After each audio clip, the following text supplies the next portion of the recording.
ہمیں تو اس کو پتہ ہی نہیں تھا. کوئی شخص گنبد خضرا کے حوالے سے یہ نہ سمجھ رہے کہ ہم کوئی نعوذ باللہ کہہ رہے ہیں کہ قبر رسول کو مٹا دیا جائے یا کوئی نعوذ باللہ من ذالک. یہ اکثر لوگوں نے یہاں مشہور کیا ہوا کہ جی وہ جو ہے محمد بن الوہاب اور ان کی جماعت یہ چاہتی تھی قبر رسول کو ختم کر دیا جائے, نبی اسلام کا جس میں عطر شفٹ کر دیا جائے. بالکل جھوٹ. خدا کے لیے آپ لوگوں نے تو وہ تعظیم نہیں کی جو وہ لوگ کرتے ہیں. آپ کے مولوی 50 دفعہ نام لیتے ہیں نبی اسلام کا, تو شاید ایک دفعہ نہیں صلی اللہ علیہ وآلہ وسلم پڑھتے. لیکن آپ حرم مکہ اور حرم مدینہ کے اماموں کو دیکھیں, اگر ان کے جملے میں 10 دفعہ نبی اسلام کا نام آ رہا ہے تو صلی اللہ علیہ وآلہ وسلم وہ پڑھتے ہیں. یہ ان کے روٹین کا حصہ ہے. آپ لوگ صرف انگوٹھے چومتے رہ جاتے ہیں. ہمیں تو یہ بھی بتایا گیا کہ گنبد خضرا کے اوپر سے کوئی جانور پرندہ گزرتا نہیں ہے. ہم نے اپنی گنہگار آنکھوں سے ایک دفعہ نہیں درجنوں دفعہ گنبد خضرا کی جو ٹپ ہے نا ایگزیکٹ اس کے اوپر پرندے بیٹھے ہوئے دیکھے ہیں. آپ گزرنے کی بات کریں, ایگزیکٹ جو اوپر ہلکی سی نوک بنتی ہے نا اس کے اوپر بھی پرندے بیٹھے ہوئے ہوتے ہیں. کعبے کے بارے میں بھی کہتے ہیں جی پچھو جناب غولا نے اینڈ کر کے لگ جاتے ہیں. سر غلاف کعبہ کے اوپر کبوتروں کی بیٹھیں ہوتی ہیں, سایہ نہیں ہوتا. اس طرح پوچھے خانہ کعبے کا سایہ تو نظر آ جاتا تھا نا, اس لیے ادھر کہانی نہیں کرائی. گنبد خضرا کا سایہ زمین تک پہنچتا نہیں کیونکہ وہ اوپر والی بلڈنگ میں ہے. سرکار اوپر چڑھ کے جائے تو آپ کو سایہ نظر آ جائے گا. وہ تو ہر وہ چیز جو دوسری بلڈنگ پہ ہے اس کا سایہ نیچے تو نہیں آئے گا نا. اچھا فقیر کو یہ دیں کہ جو ساتھ مینار کھڑا ہوا ہے اس کا تو سایہ ہے کیونکہ وہ اتنا اونچا ہے کہ سایہ زمین تک پہنچ جاتا ہے. ٹھیک ہے, وہ متریا ہے جڑا مینار ہے نال تے گنبد سکا ہے, وہ گل کرنے لے کرو. دنیا کے سارے مزار اس بنیاد پہ بنائے جاتے ہیں. جب ہم لوگوں کو حدیث سناتے ہیں صحیح مسلم کی کہ نبی اسلام نے فرمایا میں تمہیں منع کرتا ہوں قبروں کو پکا مت کرنا, قبروں پر عمارت مت بنانا, قبروں پر مت بیٹھنا, تو یہ حدیث ان کے لیے ریجیکٹ کرنا بڑی آسان ہو جاتی ہے. گنبد خضرا کی مثال دے کے کہتے ہیں گنبد خضرا بھی تو بنا ہوا ہے. حالانکہ اسے پوچھے گنبد خضرا کب بنا ہے؟ 650 سال کے بعد. تو پہلے 650 سال کے مسلمان جبکہ ٹیکنالوجی بھی تھی, پیسہ بھی تھا, انہوں نے نہیں بنایا. تو وہ کیا تھے؟ آخری آرگومنٹ پتا کیا, کیسے ہو سکتا ہے کہ قبر رسول کے اوپر گنبد ہو اور اللہ تعالیٰ یہ برداشت کر لینا فرمانی؟ تو اس کا جواب پھر ہم دیں گے. رکو ذرا, صبر کرو. یہ کیسے ہو سکتا ہے کہ مکے اور مدینے کے امام نجدی ہوں پچھلے 100 سال سے آئے انہوں دار تلے؟ ہاں, امام کعبہ کے پیچھے یہ لوگ نماز نہیں پڑھتے, انہیں نجدی کہتے ہیں. جو بندی بھی بریلوی بھی. المحنت علی المفند میں انہوں نے لکھا ہے خوارج کی ایک جماعت ہے محمد بن عبد الوہاب صاحب کی, جو یہ جماعت جنہوں نے سعودی حکومت قائم کی آل سعود کے ساتھ مل کے, آل شیخ نے. اور یہی بات جال حق میں مفتی احمد جعفر نعیمی صاحب نے بھی لکھی ہے, اور دونوں نے نقل کیا ہے اپنے بڑے ابے سے ابن عابدین شامی المتوفی 1252 ہجری, جسے مرے ہوئے بھی 200 سال بھی نہیں ہوئے. اس نے پکڑ کے خوارج والی ساری باتیں محمد بن عبد الوہاب صاحب پہ لگائیں اور کہا کہ یہ خوارج کی ایک جماعت ہے, اور اسی کو لے کر دیوبند اور بریلوی چل رہے ہیں. جب خارجیوں کی حکومت ہے پچھلے 100 سال سے, تو یہ اللہ نے کیسے گوارا کر لیا؟ ان سے سنے کہتے ہیں نہیں مدینے کی گلیوں سے, کتوں سے, کانٹوں سے پیار ہے, سوائے مسجد نبوی کا امام دے. یعنی مسجد نبوی کا امام جو ہے مدینے کے کتے سے بھی کیا گزرا ہے, جو مصلی رسول پہ کھڑا. انہیں جی مصلی رسول کے اوپر تو یزید بھی کھڑا ہوا, حجاج بن یوسف بھی کھڑا ہوا. تو سرکار پھر اب آپ کو آپ کی بات کا جواب مل گیا, جو آپ کہتے تھے نا کہ یہ کیسا ہو گیا کہ گنبد خضرا قبر رسول کے اوپر آ گیا. اگر مصلی رسول کے اوپر بقول آپ کے گستاحان رسول کھڑے ہوئے ہیں نجدی, تو یہ تو بڑی چھوٹی بات ہے. دنیا بقدر ایفٹ ہے. دیکھیں یزید پلید خبیث کے دور کے اندر خانہ کعبہ شریف کے اوپر چڑھائی ہوئی, اس کے بعد حجاج بن یوسف پلید کذاب کے دور کے اندر خانہ کعبہ کے اوپر چڑھائی ہوئی. یہ تو وہ باتیں ہیں جو بخاری مسلم کے اندر موجود ہیں.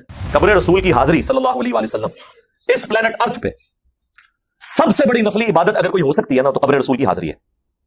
وہ اللہ کے شعائر اللہ میں سے, اللہ کی نشانیوں میں سے ایک نشانی ہے. ان الصفا والمروہ من شعائر اللہ ہے, تو قبر رسول تو بہت بڑی شعائر اللہ ہے. اور سورہ حج میں اللہ نے فرمایا کہ شعائر اللہ کی تعظیم جو ہے یہ دلوں کے تقوی سے ہے. تو رسول اللہ کی تعظیم تو ویسے ہی ہمارے ایمان کا حصہ ہے. قبر رسول کی تعظیم یہ ہمارے ایمان کا حصہ ہے. قبر رسول کی حاضری اس سے بڑی کوئی سعادت نہیں ہو سکتی, دعاؤں کی قبولیت کی جگہ. عبداللہ بن عمر کے بارے میں کم از کم 4 کتابوں میں آتا ہے. الموطا امام مالک کے اندر, المصنف ابن ابی شیبہ میں, سنن کبریٰ البیہقی میں, فضل الصلاۃ علی النبی میں, کہ جب کبھی بھی سفر پہ جاتے یا واپس آتے تو سب سے پہلے مسجد نبی میں 2 نفل پڑھتے, پھر قبر رسول پر آ کر عرض کرتے السلام علیکہ یا رسول اللہ, پھر السلام علیکہ یا ابا بکر, حضرت ابو بکر کی قبر پہ, پھر السلام علیکہ یا عمر, ایک روایت میں یا ابتا, اے میرے باپ آپ پر سلام ہو. تو صحابہ کرام کی روٹین تھی کہ وہ قبر مبارک پہ فریکوینٹلی آیا جایا کرتے تھے, حاضری دیا کرتے تھے, سعادت سمجھتے تھے. الحمدللہ رب العالمین والصلاة والسلام علی سید الانبیاء والمرسلین وعلی آلہ واصحابہ وازواجہ اجمعین الی یوم الدین. الحمدللہ آج 7 اکتوبر 2022 کو جمعے کے دن بمطابق 10 ربیع الاول 1444 ہجری میں ہمارا یہ پبلک سیشن نمبر 63 انشاءاللہ منعقد ہونے جا رہا ہے. آپ کے یہ سوالات پرچیوں کی شکل میں میرے پاس آ چکے ہوئے ہیں, ان کو ہم بعد میں ڈسکس کریں گے. پہلے آج ایک کرنٹ افیئر کے طور پر ایک ایشو تھا, ایک کلیریفیکیشن کہہ لیں, ایک رجوع کہہ لیں, وہ میں شروع میں ڈسکس کر لوں. وہ ہے میرے بھائیوں, پچھلے ویک میں نے میلاد مصطفیٰ صلی اللہ علیہ وآلہ وسلم کی محفل یہاں جو منعقد کی تھی اس کے اندر ایک چیز بتائی تھی، اس میں ایک تھوڑی سی کلیریفیکیشن ہے جو بعد میں مجھے پتہ چلی، تو میں نے کہا میں اسے ریکارڈنگ میں لے آؤں۔ میں نے بتایا تھا کہ 7ویں صدی ہجری جو ہے مسلمانوں کی اس امت میں، وہ بہت بڑا امتحان ہے۔ پہلی افتاد اس حوالے سے ٹوٹی کہ 7ویں صدی ہجری کے اندر جو ایوبی سلطنت تھی اس کا ایک بادشاہ تھا الملک المظفر المتوفی 630 ہجری۔ اس نے یہ مروجہ میلاد کا سلسلہ شروع کیا۔ اس سے پہلے میلاد اس طرح نہیں منایا جاتا تھا، اس سے پہلے وہی تھا جو حدیث کے اندر آیا صحیح مسلم میں کہ اللہ کے نبی علیہ السلام ہر پیر کو روزہ رکھتے تھے۔ پوچھا گیا پیر کا روزہ کیوں رکھتے ہیں؟ تو فرمایا فیہ ولدت وفیہ انزل علیہ، اس دن میں پیدا ہوا اور اس دن مجھ پر پہلی وحی نازل ہوئی۔ تو اللہ کے محبوب صلی اللہ علیہ وآلہ وسلم اپنی پیدائش کی خوشی میں اور نزول قرآن کی خوشی میں، یعنی جشن ولادت مصطفیٰ اور جشن قرآن صلی اللہ علیہ وآلہ وسلم، ان دونوں کی خوشی اکٹھی مناتے تھے پیر کا روزہ رکھ کر۔ یعنی میلاد ہر سال نہیں، ہر مہینے نہیں، بلکہ ہر ہفتے منایا جاتا تھا۔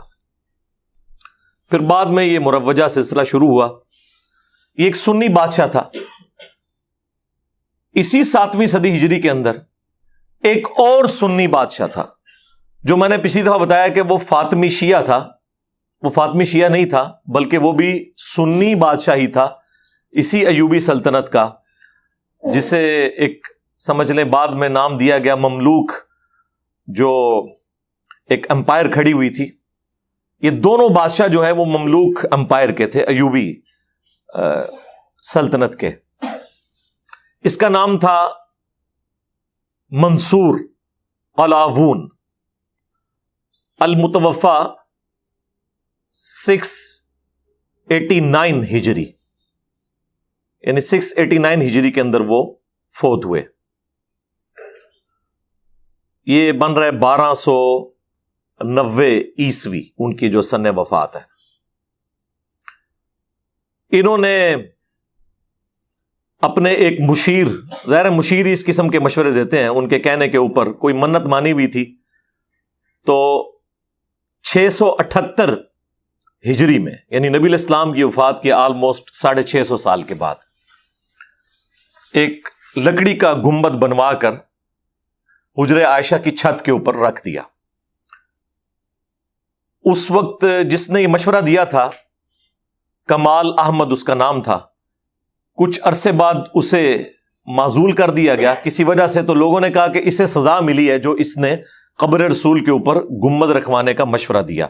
یعنی اس وقت تک لوگ اسے معیوب سمجھتے تھے کہ یہ غلط کام ہو رہا ہے۔ آج آپ گنبد کے اوپر بات کریں تو لوگ اسے گستاخی سمجھتے ہیں۔ گنبد کی نسبت کب سے رسول اللہ کے ساتھ ہو گئی صلی اللہ علیہ وآلہ وسلم، کہ جس کی بنیاد خود رسول اللہ کی مخالفت پہ ہو۔ صحیح مسلم میں حدیث ہے، میں تمہیں منع کرتا ہوں قبروں کو پکا کرنے سے، قبروں پر عمارت بنانے سے، اور قبروں پر بیٹھنے سے۔ ڈائریکٹ قبر پہ بیٹھنا بھی حرام ہے، مجاور بن کے بیٹھنا بھی حرام ہے، بلکہ قبر کے اوپر ڈائریکٹ بیٹھنا تو اس درجے کا حرام ہے کہ صحیح مسلم میں حدیث ہے کوئی شخص کسی مسلمان کی قبر پہ بیٹھے، اس سے بہتر ہے کہ وہ شخص آگ کے انگاروں پر بیٹھے اور آگ اس کے کپڑوں کو اور کھال کو بھی جلا دینا، تو وہ عذاب کم ہے۔ اس کا عذاب بڑا ہونے والا ہے کہ کوئی شخص کسی مسلمان کی قبر پہ بیٹھتا ہے۔ تو قبروں پر عمارت بنانے سے منع کیا گیا تھا۔ حجرہ عائشہ جو ہے وہ نبی علیہ السلام کا پروٹوکول ہے۔ وہ جامع ترمذی میں حدیث ہے کہ جب نبی علیہ السلام کی تدفین کا ایشو آیا، صحابہ کرام میں مشورہ ہوا، تو سیدنا ابوبکر نے کہا کہ میں نے رسول اللہ سے یہ بات خود سنی تھی صلی اللہ علیہ وآلہ وسلم کہ اللہ تعالیٰ نبی کو اس سرزمین میں موت دیتا ہے جو اللہ تعالیٰ اس کے لیے سب سے محبوب سرزمین رکھتا ہے، لہذا نبی صلی اللہ علیہ وآلہ وسلم کی قبر مبارک آپ کی اس چارپائی کے نیچے کھودی جائے جس چارپائی پہ آپ کی ڈیتھ ہوئی ہے، وہ سب سے بہترین جگہ ہے۔ اس وجہ سے وہ حجرہ عائشہ میں قبر مبارک بنائی گئی، نہ کہ یہ تھا کہ آپ کی قبر کے اوپر کوئی حجرہ بنایا گیا تھا، کوئی مزار تعمیر ہوا تھا، بالکل ایسی بات نہیں تھی۔ رہ گیا گنبد خضرا، تو وہ میں نے بتایا 650 سال کے بعد، آلموسٹ 678 ہجری میں یہ جو سنی بادشاہ تھا مملوک سلطنت کا، اس نے لا کے رکھا، اور یہ پوری تاریخ آپ کو ملے گی مدینہ شریف کی تاریخ کے اوپر۔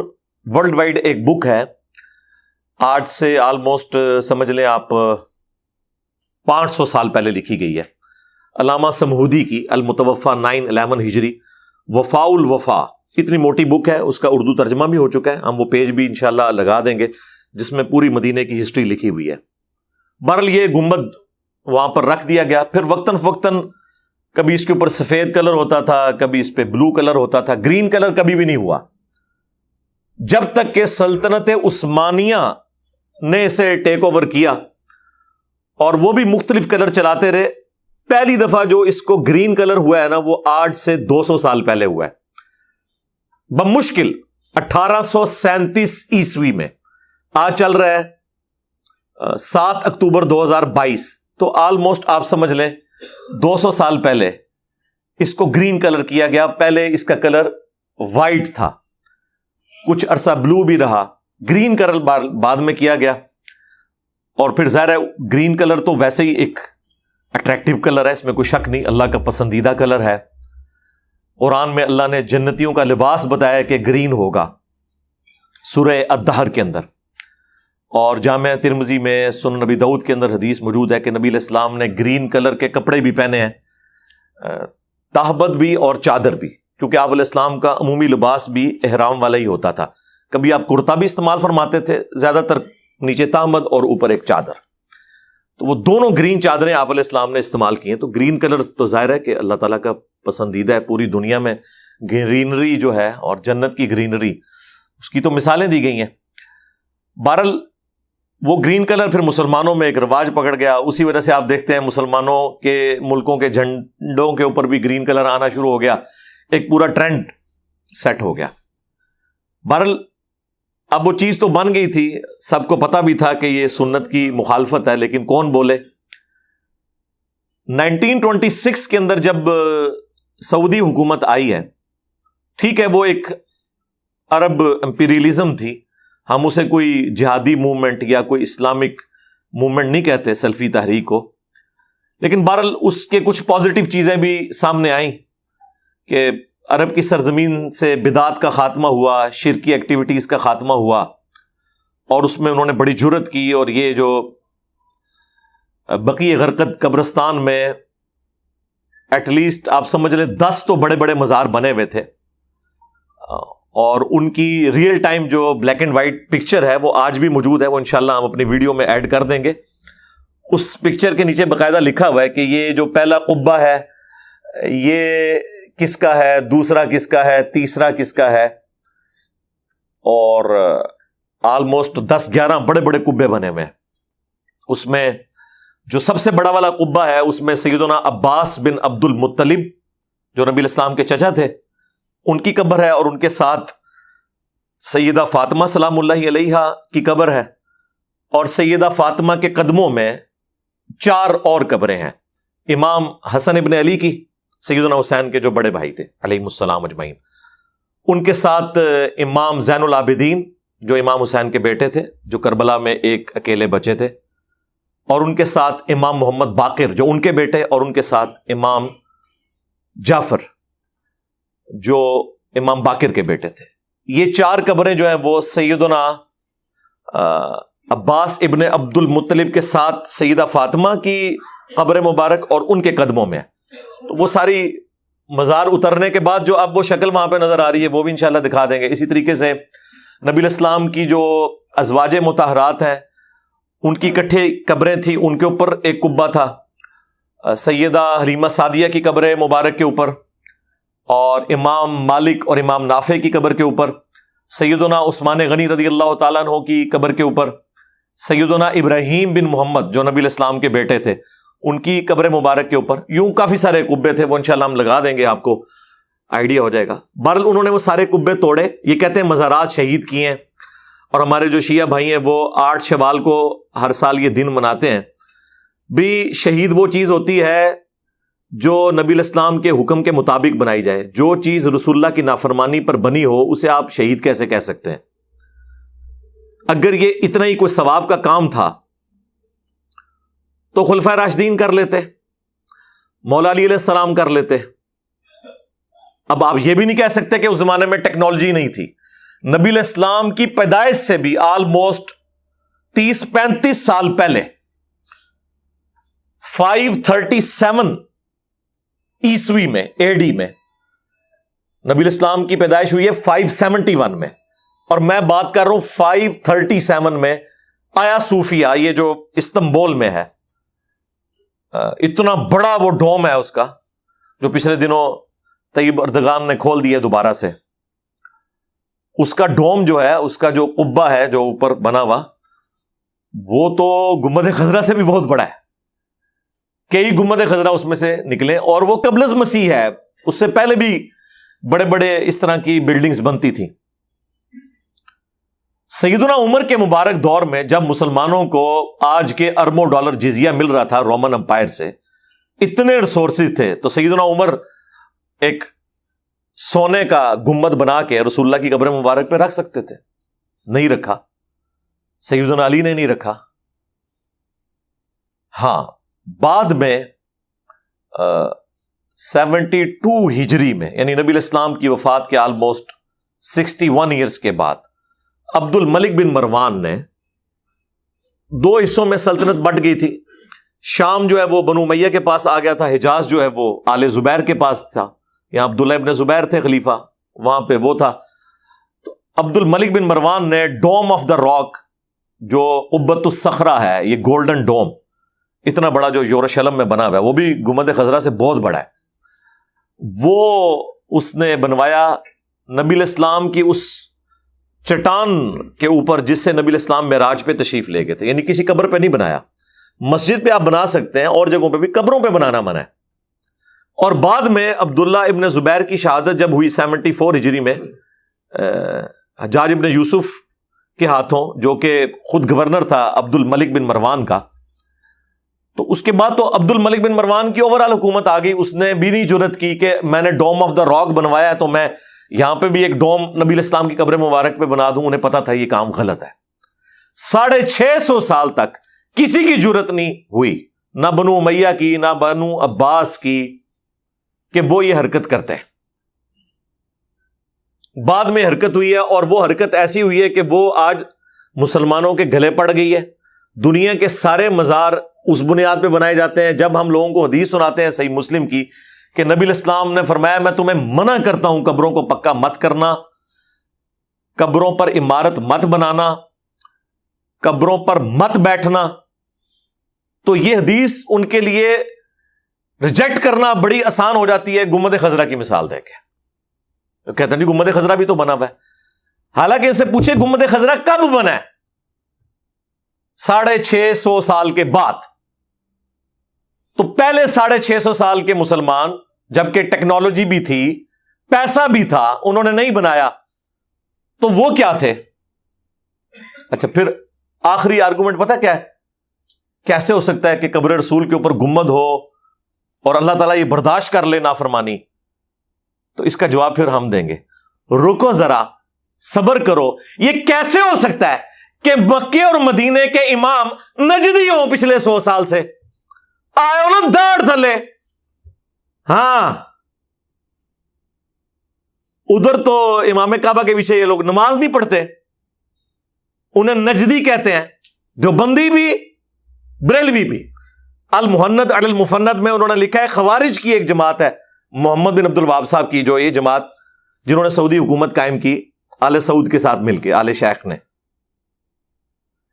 اور یہی بات جال حق میں مفتی احمد یار خان نعیمی صاحب نے بھی لکھی ہے, اور دونوں نے نقل کی ہے اپنے بڑے ابے سے, ابن عابدین شامی المتوفا 1252 ہجری, جسے مرے ہوئے ابھی 200 سال بھی نہیں ہوئے.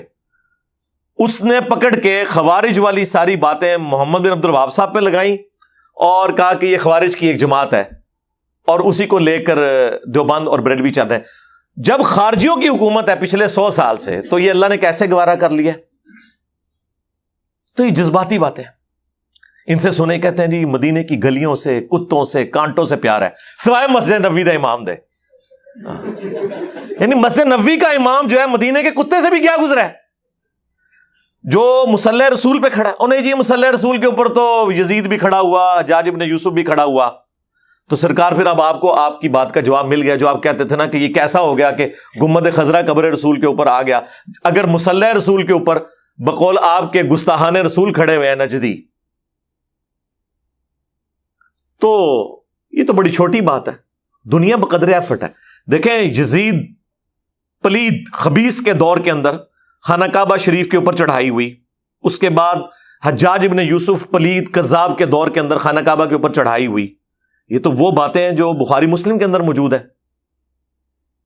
اور خانہ کعبہ شریف جو ہے وہ ڈیمیج ہوا یزید کے دور کے اندر۔ اور بخاری مسلم میں ایک اور حدیث ہے کہ قرب قیامت میں ایک پتلی ٹانگوں والا حبشی کعبے کی اینٹ سے اینٹ بجا دے گا۔ تو کعبے کی حفاظت تو نہیں ہو رہی، ابراہ کے لشکر سے ایک دفعہ حفاظت ہوئی ہے، یا پھر قرب قیامت میں دجال کے اگینسٹ مکہ مدینے کی حفاظت ہے۔ اس دوران تو مختلف اوقات کے اندر مختلف لوگ حکمران رہے ہیں، جو ایک دوسرے کو کافر بھی سمجھتے رہے ہیں۔ اس سے کیا فرق پڑتا ہے؟ اب اس طرح کے دلائل دینا کہ جی وہاں پہ یہ کیسے ہو سکتا ہے کہ وہاں پہ گنبد تعمیر ہو جائے، یہ بالکل جذباتی باتیں ہیں، عقل کے ناخن لے۔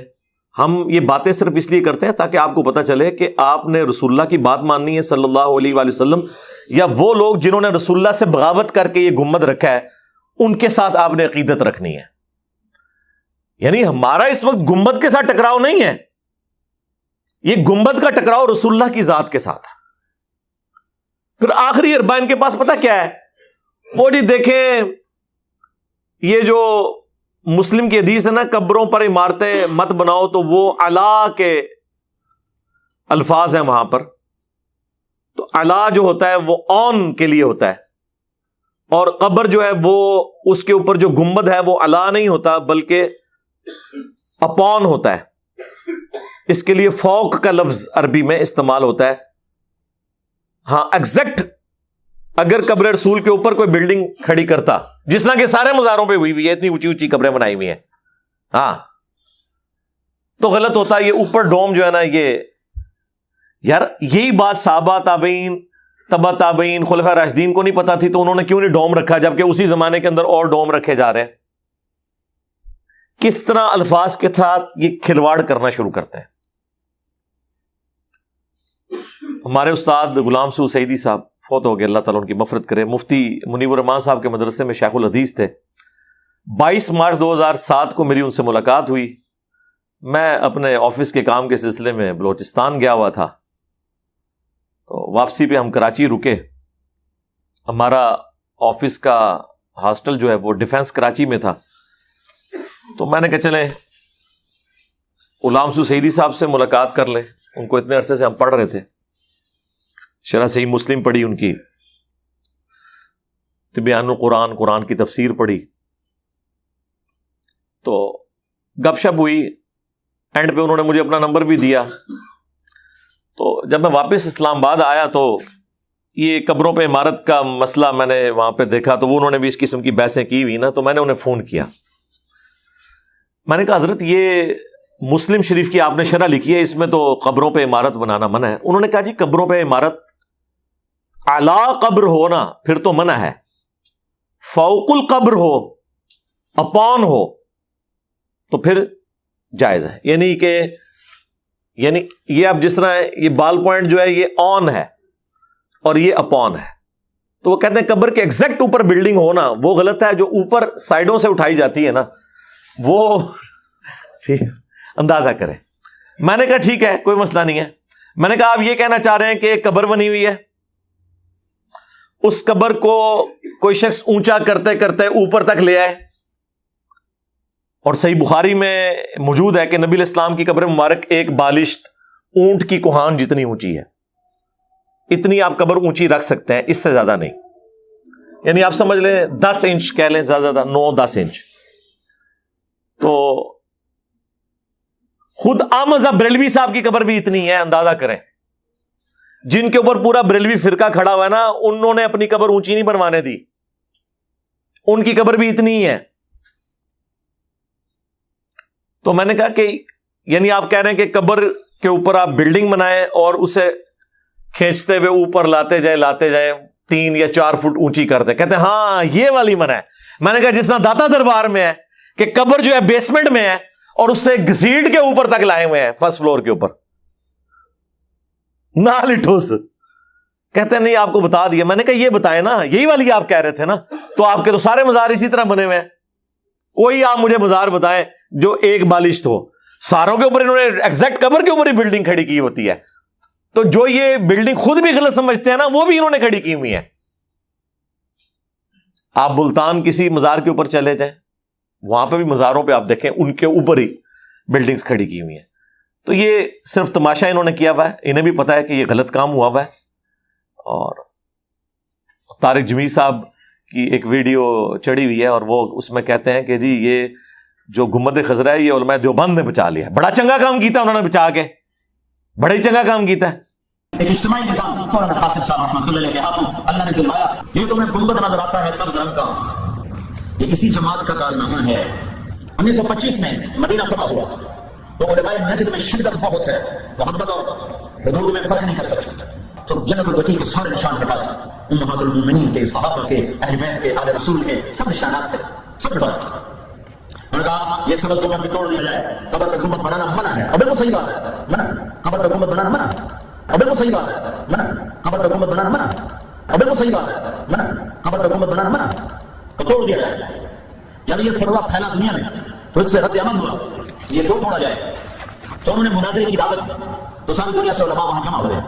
تو ہندوستان سے بھی ایک وفد گیا. 1925 میں ہندوستان تھا, اس میں ایک شخص ہے, اس کا نام ہے شبیر احمد عثمانی. سبحان اللہ. وہ اسی دیوبند کا پڑا ہوا ہے. بخاری شریف سے حدیث ہے, عائشہ یہ تیری قوم ہے نا ابھی نئی نئی مسلمان ہوئی ہے, اگر یہ ذرا تھوڑا زمانہ گزر چکا تھا تو میں بیت اللہ گرا کے نئے سرے سے بنا تھا اور میں حکیم کو اس میں شامل کر دیتا, لیکن مجھے خبر ہے کہ یہ بگڑ جائیں گے. اس حدیث کو بنیاد بنایا اور 2 گھنٹے بات کی اور علماء نے ایسے بیٹھ رہے. تو سلطان عبدالعزیز کا عجیب الہندی, ہندی کو جواب دو, ہندی کو جواب دو. کہنے لگا ہمارے پاس کوئی جواب نہیں. کہ پھر ہندی کا فیصلہ صحیح ہے, اس سب گنبد کو باقی رکھا جائے گا. یہ بر صغیر کے علماء کی تو پہلے گنبد کھڑا ہے, یہ بر صغیر کے علماء کی تو پہلے گنبد کھڑا ہے, یہ بر صغیر کے علماء کی تو پہلے گنبد کھڑا ہے. ہاں اچھا, خود اس میں مان رہے ہیں کہ قبروں پہ عمارت بنانا غلط ہے, اور وہ منسوب کر رہے ہیں جی ہمارے ایک بابا جی تھے شبیر احمد عثمانی صاحب, جنہوں نے محمد علی جناح کا جنازہ بھی پڑھایا تھا, تو انہوں نے وہاں پہ عربیوں کو لاجواب کر دیا. اور یار تو انہوں کہا نہیں کوئی پاندہ اللہ دے بندے ہو, عربیوں کو لاجواب کر دیا. اس کو واٹس ایپ کال آئی تھی, ایک دن کے اندر یہ سارے مزار گر گئے تھے. ظاہر پورا ایک موب آیا تھا, جب ایک پورا لشکر کسی شہر میں داخل ہوتا ہے. گنبد خضرا خود انہوں نے چھوڑا تھا. اچھا دیکھیں یہ کہانی ہے نا, کہانی کیسے پکڑی گئی. طارق جمیل صاحب یہ سٹوری سنا رہے ہیں اور وہ کہہ رہے ہیں جی شبیر احمد عثمانی نے وہاں حدیث سنائی تھی. او اس کو کون پوچھتا ہے وہاں جا کے حدیث سنائے. جی بخاری مسلم میں حدیث ہے کہ اے عائشہ اگر تیری قوم نئی نئی جہلیت سے نہ پھری ہوتی تو میں حتیم کو توڑ کر کعبے میں داخل کر کے حضرت ابراہیم کی بنیاد کے اوپر کعبے کو تعمیر کرتا. وہ نبی علیہ السلام نے نہیں کیا فتنے کے ڈر کی وجہ سے, اور آج تک حتیم باہر ہے. بیچ میں ایک دفعہ عبداللہ ابن زبیر نے کیا اور حجاج ابن یوسف نے اسے ریورس کر دیا تھا, پھر ایک سارا سلسلہ وہیں پہ روک دیا گیا. تو آج تک وہ حتیم جو ہے وہ خانہ کعبے سے باہر ہے. تو اس حدیث کے اوپر جو ہے نا وہ نجدی علماء لاجواب ہو گئے, اور ان کو کس نے لاجواب کرنا ہے, انہوں نے یہ حدیث ان کو پہلے ہی پتا تھی اور وہ اسی فتنے کی وجہ سے اس ایکسٹریم پہ جانا نہیں چاہتے تھے. ورنہ جہاں انہوں نے سارے مزار گرائے تھے, اس کو گراتے ہوئے کوئی مسئلہ تھا.